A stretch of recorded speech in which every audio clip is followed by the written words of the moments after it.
好来，乡亲啊，咱继续要来讲国内妇产科的诊所，讲找无到1000间咯，尤其是最近的10年内，大减超过100间。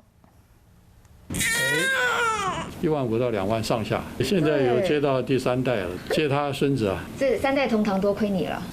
不过，妇产科医师若要斗到老中青3代同堂，这是有较困难。台湾妇产科医师平均53岁，甲其他科别平均48岁比较起来，有较济岁。医生退休的相对有较济。妇产科的诊所去年头一摆剩较无1000间，10年来减超过100间。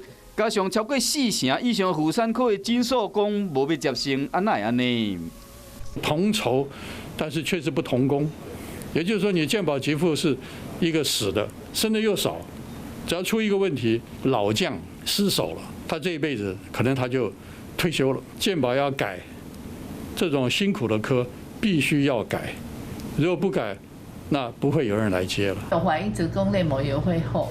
为清洗到病患，伫恒春基督教病院奉献20年的妇产科医师，趁西药剂的时间走转去门诊，拖一个性命，替每一个孕妇。因为这2年来，恒春的妇产科医师就干伊一个人尔，伊袂使倒落去。真正爱好这妇产科医师，搁较侪鼓励你，也若无。希望他们早生贵子。